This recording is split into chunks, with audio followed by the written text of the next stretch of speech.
Bangabandhu Sheikh Mujib medical বিশ্ববিদ্যালয়ে স্বাগতম। আমাদের আজকের এই ভিডিও টিউটোরিয়ালসে দেখানো হবে কিভাবে একটা পিডিএস অ্যাকাউন্ট সেট আপ করা যায়। তার জন্য প্রথমে আমাদের একটা ব্রাউজার ওপেন করতে হবে।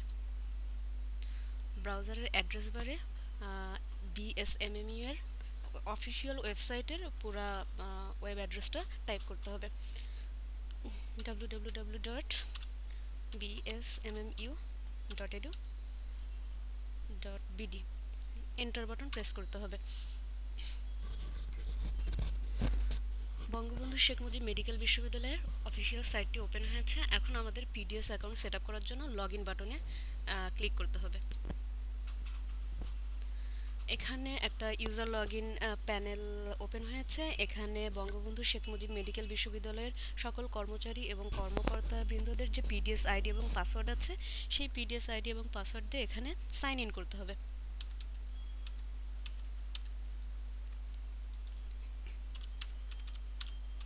2014 সাইন ইন বাটনে ক্লিক করলে এটা একটা পিডিএস এর হোম পেজটি ওপেন হবে।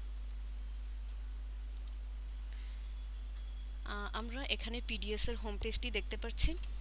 এখানে একদম বামে একটি নেভিগেশন বার দেখা যাচ্ছে। নেভিগেশন বারে আমরা দেখতে পাচ্ছি হোম পেজ, পিডিএস, ছুটি ব্যবস্থাপনা।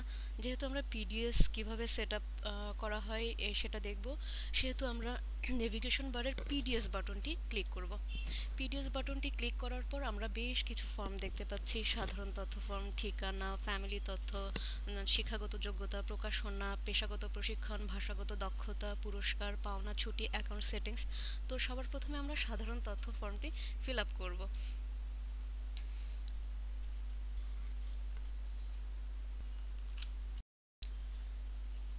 সাধারণ তথ্য ফর্মটিতে আমরা দেখতে পাচ্ছি যে ফর্মটি অলরেডি ফিল আপ করা আছে। তো এখানে প্রত্যেক কর্মকর্তা অথবা কর্মচারী বৃন্দকে যে পিডিএস আইডিটা প্রোভাইড করা হয়েছে, সেই আইডির এগেনস্টে তার সকল ইনফরমেশন আছে। তো সাধারণ তথ্য ফর্মটি ক্লিক করলে সেই ইনফরমেশন সহ ফর্মটি শো করবে।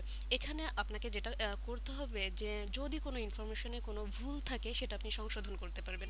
যেমন এখানে নাম আছে, ফুল নেম হচ্ছে KM শামীম শিকদার, কিন্তু আসলে এখানে আপনার নাম হওয়া উচিত ছিল, মনে করেন যে KM শামীম সর্দার।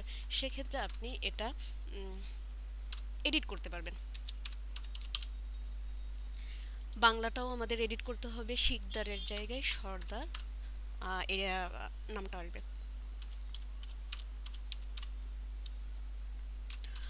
এখানে একটা কথা না বলি নয়, সেটা হচ্ছে আপনাকে অবশ্যই ইউনিকোডটা ওপেন করে নিতে হবে।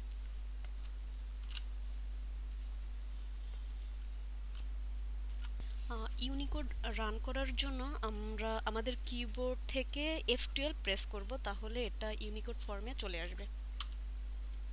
শামীম সর্দার।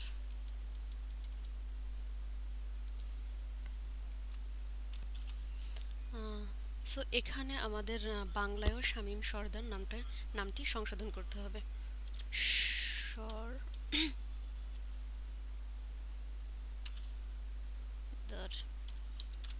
শামীম সর্দার, সর্দার। তারপর আমরা পুরো ফর্মটি সেভ করব। সেভ করার জন্য আপডেট এক্সিস্টিং ইনফরমেশন বাটনে ক্লিক করতে হবে। আমাদের আপডেটেড ইনফরমেশনটা সেভ হয়েছে বিএসএমএমইউ এর ডেটাবেজে। তারপরে সাধারণ তথ্য ফর্মটির কাজ আমাদের শেষ হয়েছে। এখন পর্যায়ক্রমিকভাবে আমরা যাব ঠিকানা ফর্মটি কিভাবে ফিল আপ করা যায় সেটা আমরা এখন দেখব। এখানে বেশ কয়েক ধরনের ঠিকানা আছে, যেমন office address, present address, permanent address, mailing address, emergency contact. Office address বলতে এখানে আপনি বিএসএমএমইউ বা বঙ্গবন্ধু শেখ মুজিব মেডিকেল বিশ্ববিদ্যালয় ভবনটির কত নম্বর রুমে, ব্লক নাম্বার কত, telephone number, bx number, email address, এই তথ্যগুলো আপনাকে এখানে প্রোভাইড করতে হবে। Room number, suppose room number 203, block number block E, block block E, telephone number একটা প্রোভাইড করতে হবে, PABX number, tabx suppose 0, an email address xyz@example.com dot com example.com। আচ্ছা, প্রেজেন্ট অ্যাড্রেস হচ্ছে এখন বর্তমানে আপনি কোথায় বসবাস করেন, বর্তমান ঠিকানাটা আপনাকে এখানে প্রোভাইড করতে হবে। যেমন ভিলেজ আর house number 45, road number 4, post office Adabor, police station Adabor police station, district Dhaka, post code 1207, আর টেলিফোন নাম্বার, আপনার রেসিডেন্সিয়াল টেলিফোন নাম্বারটা প্রোভাইড করতে হবে এক্ষেত্রে। আচ্ছা, এখানে পার্মানেন্ট অ্যাড্রেস আর প্রেজেন্ট অ্যাড্রেস যদি সেম হয় সেক্ষেত্রে আমরা চেক বক্সটি ক্লিক করব, তাহলে উপরের প্রেজেন্ট অ্যাড্রেসের ইনফরমেশনগুলো পার্মানেন্ট অ্যাড্রেসে শো করবে। মেইলিং অ্যাড্রেসও যদি সেম হয় আমরা চেক বক্সটি ক্লিক করে দিব। আর ইমার্জেন্সি কন্ট্যাক্ট হচ্ছে আপনার অবর্তমানে যাকে আসলে পাওয়া যাবে আপনার পরিবর্তে, তার নামটা দিতে হবে, তার সাথে আপনার সম্পর্ক রিলেশনশিপ কি সেই ইনফরমেশন প্রোভাইড করতে হবে, তার মোবাইল নাম্বার, টেলিফোন নাম্বার এবং ইমেল অ্যাড্রেসটা দিতে হবে। Suppose Shahin, relationship brother, mobile number,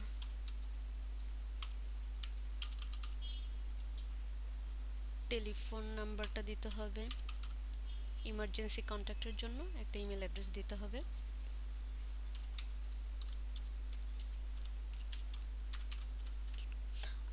আমাদের ঠিকানা ফর্মটি সম্পূর্ণ ফিল আপ করা হয়ে গেছে। এখন আমরা আপডেট এক্সিস্টিং ইনফরমেশন বাটনে ক্লিক করলে এই ইনফরমেশনগুলো আপনার আইডির এগেনস্টে সেভ হয়ে যাবে বিএসএমইএম এর ডেটাবেজে। সাধারণ তথ্য ফর্ম, ঠিকানা ফর্ম দুইটা ফিল আপ হয়েছে। আমরা পর্যায়ক্রমিকভাবে যাব ফ্যামিলি তথ্য ফর্মে।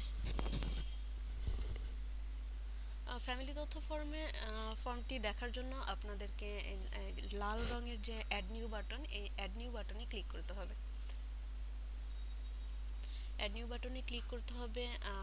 প্রথমে আপনার ফাদার, মাদার, স্পাউস, সন, ডটার, তো পর্যায়ক্রমিকভাবে সবার ইনফরমেশনই আসলে সেভ করা যাবে। তো প্রথমে আমি ফাদার্স নেম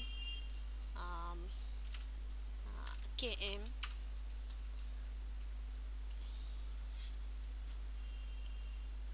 করিম, বাংলায় নামটা ফিল আপ করতে হবে। তারপর নমিনেশন ফর প্রভিডেন্ট ফান্ড, আপনি আপনার বাবার জন্য কত পার্সেন্ট প্রভিডেন্ট ফান্ড রেখে যেতে চান, সেই অ্যামাউন্টটা, সেই শতকরা কত পার্সেন্ট প্রভিডেন্ট ফান্ড রেখে যেতে চান সেই অ্যামাউন্টটা এখানে বসাতে হবে। এবং ফর্মটি ফিল আপ হয়ে গেলে ইনসার্ট ইনফরমেশন বাটনে ক্লিক করতে হবে, তাহলে ফ্যামিলি ইনফরমেশনটা সেভ হয়ে যাবে। এবং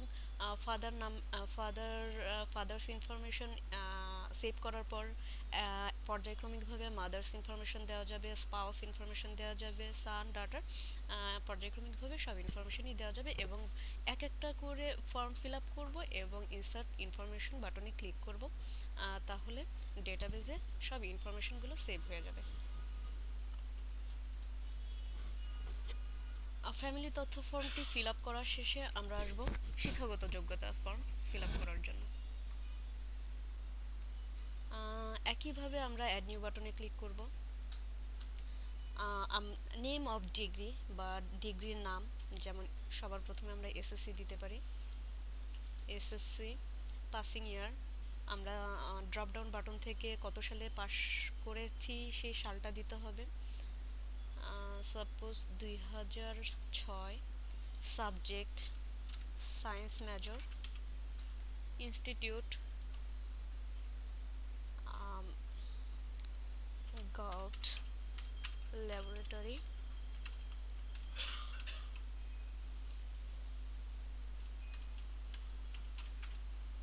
হাই স্কুল।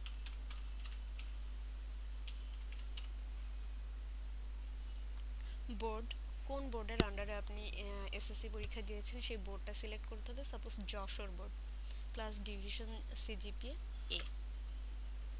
ইনসার্ট ইনফরমেশন, ডেটাবেজে শিক্ষাগত যোগ্যতা, এসএসসির ইনফরমেশনগুলো সেভ হয়েছে। একইভাবে আপনি এইচএসসি, বিএসসি, মাস্টার্স সব ধরনের ডিগ্রির ইনফরমেশন ডেটাবেজে সেভ করতে পারবেন। শিক্ষাগত যোগ্যতার পরে আসছে প্রকাশনা ফর্মটি। প্রকাশনা হচ্ছে আপনি কোনো আপনার কোনো পাবলিকেশন আছে কি না। তো পাবলিকেশন ফর্মটি ফিল আপ করার জন্য অ্যাড নিউ বাটনে ক্লিক করতে হবে। অথর্স নেম, এটা অবশ্যই আপনার নাম হতে হবে, K M Shamim. Title of article, আপনি যে আপনার যে পাবলিকেশনটা আছে সেই পাবলিকেশনের টাইটেল বা বিষয়বস্তু, এখানে সেই টাইটেলটা দিতে হবে। জার্নাল নেম, কোন জার্নালে আপনি পাবলিশ করেছেন সেই জার্নাল নেমটা দিতে হবে। ইয়ার অফ পাবলিকেশন, কত সালে আপনি পাবলিকেশন করেছেন সেই সালটা ড্রপডাউন বাটন থেকে সিলেক্ট করে দিতে হবে। Volume number, page number, tax এবং সবশেষে পাবলিকেশনটি পিডিএফ অথবা ডক্স ফরম্যাটে আপলোড করে দিতে পারবেন। এবং ফর্মটি ফিল আপ করার শেষে ইনসার্ট বাটনে ক্লিক করতে হবে। আপনার ডেটাবেজে আপনার সব ইনফরমেশন সেভ হয়ে যাবে। পেশাগত প্রশিক্ষণ অথবা ট্রেনিং, ট্রেনিং ফর্মটি ফিল আপ করার জন্য একইভাবে আমরা অ্যাড নিউ বাটনে ক্লিক করব। ট্রেনিং টাইপ, কোন ধরনের training, domestic training, international training, professional training, কোনো একটা ট্রেনিং, মানে যেই ট্রেনিং টাইপের নাম দিতে হবে। Suppose professional training. Course title, ট্রেনিংয়ের একটা অবশ্যই কোর্স থাকা উচিত, সেই কোর্স নেমটা এখানে দিতে হবে। অ্যাকচুয়ালি ইনস্টিটিউশন, কোন ইনস্টিটিউশন বা প্রতিষ্ঠান থেকে আপনি প্রশিক্ষণটা পেয়েছেন সেই প্রতিষ্ঠানের নাম দিতে হবে। লোকেশন, প্রশিক্ষণ কেন্দ্রটি কোথায় অবস্থিত তার লোকেশনটা দিতে হবে এবং ট্রেনিংটা কতদিন থেকে কতদিন চলেছে সেটা ক্যালেন্ডার থেকে আপনাকে সিলেক্ট করে দিতে হবে ডেটটা। এবং ফর্মটি ফিল আপ করার শেষে ইনসার্ট ইনফরমেশন বাটনে ক্লিক করলে আপনার পেশাগত প্রশিক্ষণের ইনফরমেশনটি ডেটাবেজে সেভ হয়ে যাবে। পর্যায়ক্রমিকভাবে আসছে ভাষাগত দক্ষতা। ভাষাগত দক্ষতা অ্যাড নিউ বাটনে ক্লিক করতে হবে। ল্যাঙ্গুয়েজ, বাংলা আমাদের প্রথম ভাষা হচ্ছে বাংলা ভাষা, সো আমরা প্রথমে বাংলা ভাষা এখানে দিতে পারি। আমার রিডিং স্কিলটা কেমন, অবশ্যই এক্সিলেন্ট হওয়া উচিত। রাইটিং স্কিল যদি এক্সিলেন্ট হয় অবশ্যই এক্সিলেন্ট দিব। গুড হলে গুড, মডারেট, লিটিল। আপনি আপনার ভাষাগত যোগ্যতা কত কেমন সেটার উপর ভিত্তি করে আপনি এখান থেকে ড্রপ ডাউন বাটন থেকে সিলেক্ট করবেন এক্সিলেন্ট, গুড, মডারেট অথবা লিটল।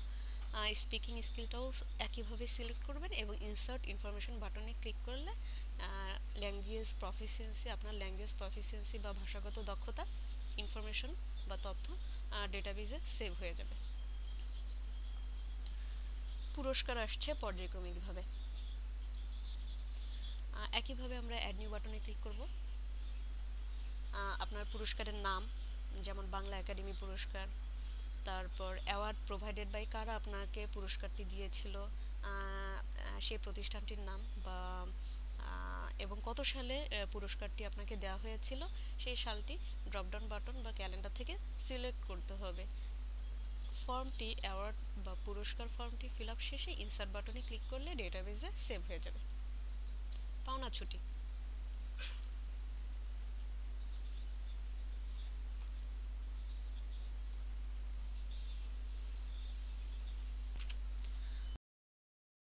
লিভ অ্যাভেলড অথবা পাওনা ছুটি, এখানে আসলে আপনার কি কি ছুটি পাওনা আছে সেই ছুটিগুলোর একটা লিস্ট থাকবে। এই ফাঁকা স্ক্রিনে, এমটি স্ক্রিনে ছুটিগুলোর লিস্ট থাকবে, কি কি ছুটি আপনি পেতে পারেন তার একটি লিস্ট থাকতে পারে। এবং অ্যাড নিউ বাটনে ক্লিক করলে যে ফর্মটি আসবে সেটা হচ্ছে আপনার লিভ ফর্ম। এখানে আপনি আপনার নাম, আপনি কোন বিভাগের কর্মরত আছেন, আপনার ডেজিগনেশন অথবা পদবি, ছুটির কারণ, নৈমিত্তিক, অর্জিত, বাংলাদেশ, মাতৃত্বজনিত ছুটি, ছুটির টাইপগুলো দিতে হবে সিলেক্ট করে আপনাকে। তারপর ছুটির কারণ, কেন আপনি ছুটি নিচ্ছেন তার একটা ডিটেইল বিবরণ আপনাকে দিতে হবে। সংযুক্তি, যদি এটা কোনো মেডিকেল রিলেটেড কোনো ডকুমেন্টস থেকে থাকে বা অন্যান্য কোনো ডকুমেন্টস যদি থেকে থাকে, সেক্ষেত্রে আপনি ব্রাউজ করে ডকুমেন্টসগুলো এখানে আপলোড করে দিতে পারবেন। ছুটির মেয়াদকাল, কতদিন থেকে কতদিন আপনি ছুটিটা চাচ্ছেন। ছুটি ভোগের পর কোন তারিখে আপনি জয়েন করছেন সেই ডেটটা দিতে হবে ক্যালেন্ডার থেকে সিলেক্ট করে। ছুটিকালীন ঠিকানা, ছুটিকালীন সময় আপনি কোথায় অবস্থান করবেন সেই ঠিকানাটা দিতে হবে। এবং ছুটিকালীন টেলিফোন বা সেলফোন নাম্বার, ছুটি যখন আপনি ছুটিতে থাকবেন তখন আপনাকে কোন নাম্বারে পাওয়া যাবে সেই নাম্বারটা এখানে দিতে হবে। এবং আপনি ছুটিকালীন সময়ে যে আপনার কাছে যে দায়িত্বটা ছিল সেই দায়িত্বটা আপনি কার উপর, মানে কাকে বুঝিয়ে দিচ্ছেন তার নামটা এখানে দিতে হবে। দিয়ে সবশেষে ইনসার্ট ইনফরমেশন বাটনে ক্লিক করলে আপনার লিভ অ্যাপ্লিকেশনটা জমা হবে ডেটাবেজে। এবং সবশেষে আসছে অ্যাকাউন্ট সেটিংস। অ্যাকাউন্ট সেটিংস, আপনার যে পাসওয়ার্ডটা বিএসএমএমইউ থেকে প্রোভাইড করা হয়েছে, সাপোজ আপনি পাসওয়ার্ডটা চাচ্ছেন না যে আর কেউ জানুক, সেক্ষেত্রে আপনি আপনার নতুন পাসওয়ার্ড সেট করতে পারবেন। সেক্ষেত্রে আপনার প্রিভিয়াস পাসওয়ার্ডটা এখানে শো করবে। এবং নতুন পাসওয়ার্ড আপনাকে এখানে টাইপ করতে হবে। টাইপ করা শেষে আপডেট এক্সিস্টিং ইনফরমেশন দিলে আপনার পুরনো পাসওয়ার্ড চেঞ্জ হয়ে নতুন পাসওয়ার্ড ডেটাবেজে সেভ হবে এবং আপনি নতুন পাসওয়ার্ড দিয়ে পিডিএসে সাইন ইন করতে পারবেন।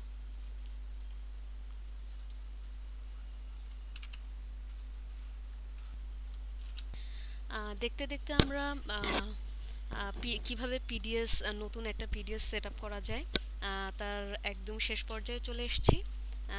আপনারা যদি ভিডিও টিউটোরিয়ালসে যে স্টেপগুলো দেখানো হয়েছে আপনারা যদি এই স্টেপগুলো ফলো করতে পারেন তাহলে আপনারা নিজেদের মতো করে পিডিএস সেট আপ করতে পারবেন। ধন্যবাদ।